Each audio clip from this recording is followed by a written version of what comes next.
Okay, so I got this from this book called Sacred Marriages, the Divine Human Sexual Metaphor from Sumer to Early Christianity. Now, I actually don't have this whole book, I just have one chapter, so I suppose that early Christianity part is probably from Catholicism, I would imagine, with the eunuch priests. All right, so Chapter 3, Sacred Marriage and the Devotees of Ishtar. There's a few things I've highlighted that I just want people to be aware of, so I can't sit here and read all these books. I have tons of books and papers and academic literature about this topic, all right? It's pretty well documented. We were never told this kind of religion existed, really. You know, you may have heard of fertility cults and stuff, but you thought those are things that they did a long time ago. But these things still exist, and these people control mass media and the government and the economy. These are Freemasons, all right? That's really what we're talking about here. Sacred marriage in the ancient Near East, which is where that's where this has led me, by the way. It's all the ancient Near East and the pagan religions, all right, that are still being practiced. The religions that the Israelites, they were surrounded by these people. And sometimes the Israelites, in fact, quite often, the Israelites would actually join them in their worship of pagan gods, which you can read about in the Old Testament, and that really pissed off Yahweh. That's what divided the kingdom of Israel originally. Solomon started to worship the pagan gods. The Sodomites were in the land. Sodomites were transvestite pagan priests, and that's what divided the kingdom, and it still has not been put back together yet. Sacred marriage in the ancient Near East usually refers to ritual enactment of the marriage of two deities or a human and a deity. Sacred marriage between the goddess Ishtar and several of her devotees. Now, this is the goddess of America as well, all right? All the symbols you see regarding the United States revolve around the goddess Ishtar. Go to Washington, D.C. There are thousands of statues and images of gods and goddesses. It's not just because they think they look nice. It's not just decoration, all right? It's a religious city created from nothing. And in fact, it's not part of the United States, is it? United States, there's 50 states. District of Columbia. Columbia is the name of a goddess, by the way. Right between Mary Land and Virginia, Virgin Mary. It's really just Ishtar in disguise. And it's not a state. Therefore, the District of Ishtar is not part of the United States because it is not a state. It's the ruling district of the slave states. All right, the United States is controlled by a foreign entity with foreign gods. Sacred marriage between the goddess Ishtar and several of her devotees, namely Asinus, Kurgarus, and Kululus. All right, so I think I've mentioned these things in another video, a previous video I did a few months ago. So these are basically the Babylonian terms for sodomite or male cult prostitute that you see in the Bible, all right? Assyria, all these places, right? And then this moved into Greece and Rome and Washington, D.C. and Hollywood and all over Europe, etc. In their ecstatic performances, they were joined with Ishtar in a union comparable to sacred marriage.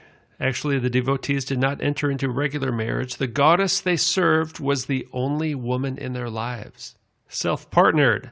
By serving the goddess, they fulfilled the same function as the king in the sacred marriage ritual. They ensured the blessing of the goddess for the country. For all these reasons, the relationship between Ishtar and her devotees can be interpreted as one form of sacred marriage. In order to understand this relationship, one must examine the ambivalent gender of these devotees. Like the OA. The fact that they were men who were changed into women enabled them to join with the goddess on a level that no ordinary man could have achieved. All right, so Ishtar is the goddess of love and war, balancing the polar opposites, kind of like Wonder Woman. Gal Gadot was served in the Israeli military, was also a beauty contestant. Ishtar did not conform to the expected role of a woman as a wife and mother, like the feminist movement, but on many occasions she acted as a man. She stands at the boundary of differences between men and women. Her astronomical manifestation was Venus, which was considered to be masculine as the morning star and feminine as the evening star. Ishtar was worshipped as a lovely maiden, but also as a bearded warrior. And by the way, Egypt also has some androgynous gods as well. Ishtar was not a hermaphrodite, but a female deity to whom male power and dominance were also attributed. All right. Now, you may see different opinions about that particular statement, but there's a difference between a hermaphrodite, which is a physical characteristics, and an androgynous deity. And the feminine aspect is the fertility part of it, that they believe this, the mother goddess is the one that gives life to nature itself, in your crops, in your family, and all these things. So it was a very important goddess that they wanted to serve. And then it also had these male attributes as well, and sometimes divided into a separate male deity, such as Baal, and Astarte or Asherah, Ashtoreth. And in fact, Christmas originated as the Asherah pole, which was a tree that was cut down and decorated, and the transvestite priest would castrate themselves, or someone else would castrate them, and they would put the castrated balls under the tree to fertilize the land. And that was on the winter solstice. And then 9 months later, in September, would be harvest time. All right, so that's the origins of Christmas. And you also put the old pentagram on top of the tree and decorate it with balls, right? Those things, those ornaments. A goddess of paradoxes. Harris also notes that Ishtar was a fundamentally liminal figure, marginal, ambiguous, marginal, and androgynous. She crossed the boundary between genders, kind of like they do in Hollywood and Washington, D.C., and all around the world. In order to unite with the goddess, her devotees discarded their original masculine identity. All three groups of cultic functionaries were born as men. Now, they were not hermaphrodites. See, sometimes these scholars, they just have trouble wrapping their head around this thing because it's so weird, right? They think, oh, maybe they were born hermaphrodites, and that's... No, they were fucking trannies, man. Their appearance was either totally feminine or they had both male and female characteristics. Kugarus, Asinus, and Kluus are all recorded in the literature of the Sumerian period, and all three continued to appear in Akkadian texts up to the Seleucid and Persian eras. All right, so in there's an ancient story called the Descent of Inanna into the Netherworld. Ishtar, or Inanna in the Sumerian version, descends into the Netherworld, which is Sheol, in order to gain dominion over the kingdom of the dead. When Inanna fails to return, both humans and animals lose interest in sex, and no new births occur. All right, so Inanna's, the fertility goddess, is stuck down in Sheol, or the Netherworld, and then no new life can happen on Earth, right? So they got to get Inanna out of the underworld. In the Sumerian version, Enki, which is a different god, Enki creates Kugaru and Kalaturu to rescue Inanna. What are these? These are the Androgynes. The Androgynes rescued Inanna. This is like a sacred thing in their religion. This is a big deal. It's hard for us to understand it because it's weird. Somehow, this means a lot to them. They're trying to change the whole world into a Kugaru to rescue. Maybe Inanna needs to be rescued again. I don't know. But this is what's going on. In the Assyrian version, Ea creates transvestite priest, an androgyne, the original androgyne. In addition to demonstrating how closely connected Asinus, Kugarus, and Kluus were to the cult of Ishtar, the myth also provides justification for their existence and activities. They constituted a link and mediated between myth and everyday life. This provided them with divine power to carry out mythic sacred actions in real life. Their duties and rituals consisted of ecstatic dance, music, ritual plays. This is like 4,000 years ago. All right, these days we call it television. They dressed up as women and wore makeup. Yeah, it's as simple as that, really, right? They could dress up like women back then. They didn't need surgery, all right? It's not about surgery. It's about role playing. It's about playing the role of the opposite sex. It's about rescuing Inanna from the underworld so that life can continue, because that's what they believed. That was their God. They did not believe in Yahweh. They had to cut their balls off so their God would pay attention to them, all right? That's what kind of religion these people have, and that they're trying to push on young people today, and in fact, adults as well. Adults are probably more brainwashed than children. Cultic performers is probably most... There you go. That's what an actor is, all right? Hollywood actor is a cultic performer. They walked in front of Inanna with women's clothing on their left sides and men's on their right. Well, these kind of things are happening today in the gala, all right, the Met Gala. Celebrities are actually wearing this stuff exactly today. Ritual self-mutilation, you can read about, that's in the Bible quite a bit as well. And you don't make the connection, right, unless you study this stuff out. You don't realize what's going on. Book of Jeremiah, there's tons of verses. The devotees use these techniques, okay, devotees, modern day people are doing this as well. All right, the Androgynes, who in Freemasonry, the people who control society, are using these techniques in order to reach an altered state of consciousness in which they could achieve union with the divine, a sacred marriage. This practice is also widely attested in other cultures. For example, the Gauli priests, there it is right there, the Gauli priests of Greece and Rome, of Sibyl. The Hydras in India, they still exist today. They worship the mother goddess. Jewish mystics, that's right, Jewish mystics. Islamic Sufi mystics and the shamans in Northern Europe. Ascetical effort, complete absorption into the divine.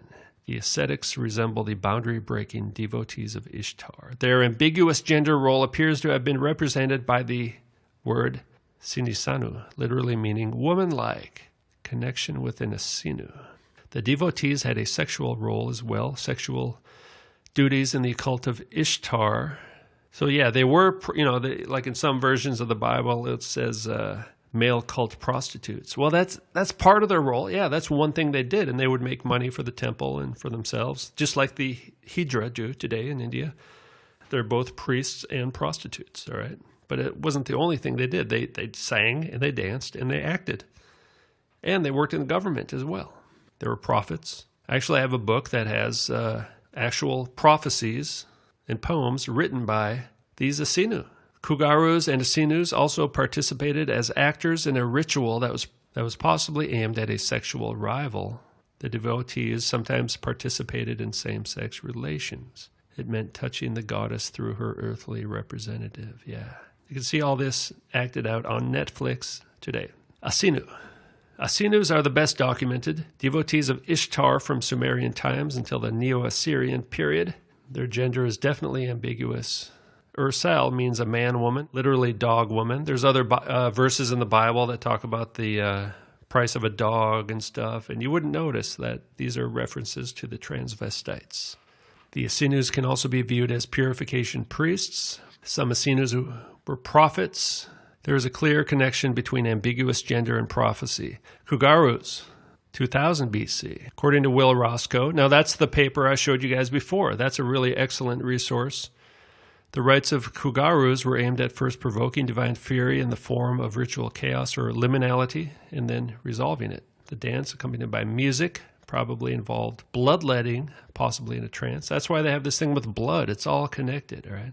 Kulu'us, or galas in Sumerian, were originally chanters of lamentations, all right? Lamentation singers, all right?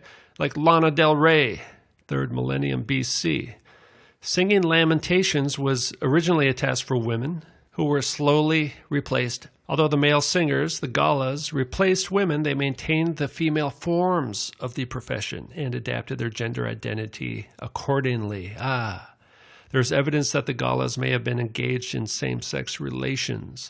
The best-known evidence is the Sumerian proverb. When the Kalum priest wiped his anus, he said, "I must not excite that which belongs to my lady Inanna."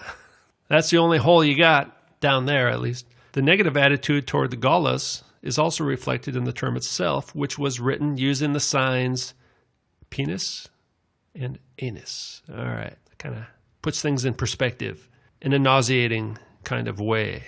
In the Sumerian period in general, they had high social status. They still do. In fact, they're in the White House right now, as we speak, right next to the obelisk. The chief Gala had a high rank among the officials of the city, and there may also have been guilds and families of Galas, possibly even female Galas. Guilds, all right, Freemasonry, and families of Galas. Families, all right? I've shown you these things over and over again. This is happening now. It's happening today. Here's a book called Prophets and Prophecy in the Ancient Near East, Writings from the Ancient World. And actually, this book has some writings from about 4,000 years ago, the Mari texts. They found a bunch of ancient writing in the Ugaritic culture of ancient Assyria, which is actually written about quite a bit in the Bible. They were basically the enemy of Israel, were the Assyrians. All right, and the priesthood of the Assyrians were these things here called the Asinu, a man-woman whose gender role is changed from man to a genderless person, appears in prophetic function. All right, the undefinable sex of some Assyrian prophets. They actually found some writings by the transvestite priests of Ishtar. So they actually have the name of a transvestite priest, a person named Celebom, the Asinu, the demonically possessed transgendered pagan priest for the cult of Inanna. The Asinu delivered to me an oracle. Okay, so this is just a list of the food rations of the prophets, prophetesses, and the Asinus of the Ishtar temple. All right, so we got the temple, we got Ishtar, the androgynous deity, we got the male prophet, we got the female prophet. Oh, what is this thing here? It's an Asinu. Okay, now here's some kind of Neo-Assyrian lexical list. Bunch of cultic personnel, all right? So you got the lady, the high priestess, the tabooed woman, the temple woman, you got the man woman, the Kugaru. Now, could this have been a woman man? I'm just wondering, we got to look into this more. We got the hairy one, we got the hairy Potter, and then we also got the hairless Potter. Purification priest, cult functionary, high priest, exorcist, and just the regular exorcist. Snake charmer, chanter, chief chanter, lamentation singer. We got the singers, right? The entertainers, the dancers, the wailers, the prophets, the frenzied one, and the man woman back again, the Kugaru and the Asinu. The role of the Kugaru is analogous to that of the Asinu, who at Mari sometimes appears as prophet. Both groups have a permanent third gender role given by Ishtar, directly from the goddess itself, whose devotees they are. Well, it's the same thing going on today, all right? And here you go. Some more devotees of Ishtar, all right? They control the mass media. We got ourselves an Asinu, all right? An Asinu lamentation singer. Oh, you got the fake hips and you're crossing the legs. That'll make you look like a real female. No, you look like a fake female, all right? In fact, you look like Cher, the highest paid actress in the world in 2010 and 2014, chosen as People's Most Beautiful Woman, Time's 100 Most Influential Asinu. Oh, it's an Asinu wearing makeup, deceiving the whole world. All smoothed out, tons of makeup, brow bone. Remember, it's all about the bone structure. If you're new, you got to find my old videos where I talk more about the bone structure. Now I'm talking about the Asinus, all right? Oh, but they took the hair off, right? And they kind of oil them down. They kind of, oh, look at that. Adam's apple. You could say that's part of the bone structure, right? And then you got the big male skull. And of course, lots of makeup. And the smile. You got the smile. And you got the strong arms, all right? Look at the upper body strength in these people, all right? Stop looking at their fake boobs and look at the upper body strength and that Adam's apple, all right? That's male. That's masculine, all right? That's an Asinu right there in the red dress with the red lipstick. What's Tina Turner's real name? Anna Mae Bullock. That's right. What's a bullock? A castrated male bovine animal of any age. Uh-oh, wait a minute. In British English. In North America, a young bull, uncastrated male bovine animal. Well, I'm confused. Is it castrated or not? There you go. Here's a classic Asinu right here. Doing the old Ishtar horn. The phallus. Whoa, that's one of those family show things with all the gay people on it. Look at that. You got the orange lipstick matching the orange dress. Orange, one of their favorite colors. All right, now I was going to look at this one here. Is that a man or a woman? I just can't tell anymore. Very androgynous, genderless. Yes, wear the pink. FTM's wearing the pink. There you go, some more bones there. There's some upper body strength for you. Skin and bones, right? Lean. Women have higher body fat than men. This person has no body fat. Skeletal frame of a boy. Just wearing makeup. All right. Avengers, Stranger Things, all right? These are all about the occult. That's like the most masculine looking person you're going to see. besides pink. Yeah, it's all genderless. It's completely genderless event going on here. Oh, look. It's still genderless, right? It's still genderless. They balance the polar opposites. There you go. That's as close as you're going to get to having a real phallus there, buddy. Now, this guy I've seen in real person, he's like 4 feet tall. It's just a horrifying thing. There you go. Grab onto that thing. You don't have yours anymore, do you? Maybe you do. We don't know. Look at those things, man. Whoa. Normally, you think they'd try to hide that a little bit, right? So they're coming out. Now, think about this. We're looking at screens all day long now, right? Whether it's your iPhone or your iPad or your computer, whatever it is, you're looking at a screen. Most people are looking at a screen all day long. And what are they looking at? They're looking at the Asinu right here. They're looking at the transgendered abomination. Oh, yeah, come on. The hard body. Look at those arms. Come on. Whoa. Oh, there's one. Ah, see, that's what happens when you don't cross the legs. Looks pretty masculine. Oh, look at this one. Oh, nasty. They're getting larger. Yeah, there you go. Give us a sign again. Oh, here's one crossing the legs. Ah, yes, that'll deceive you, right? It's all feminine clothing and fashion. You just can't stop doing that, can you? This is a sorcerer, all right? It's a wizard.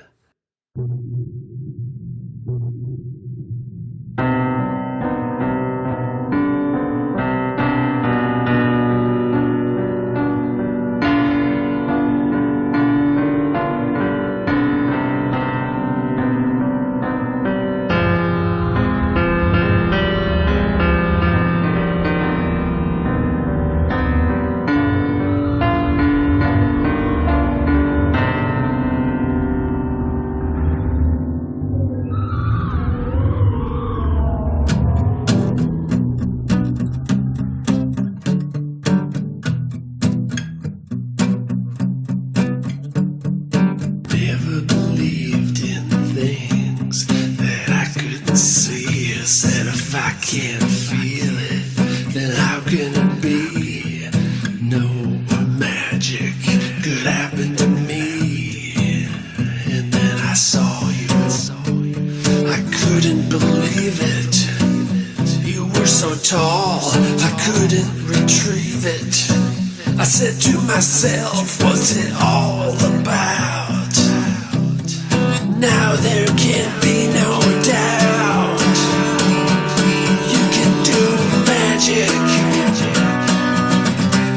You can have anything that you desire. Magic. And you know you're the one who can put out the fire. You know damn well when you cast your spell, you will get your way. You hypnotize with those eyes. Heart of stone will turn to clay.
Will turn to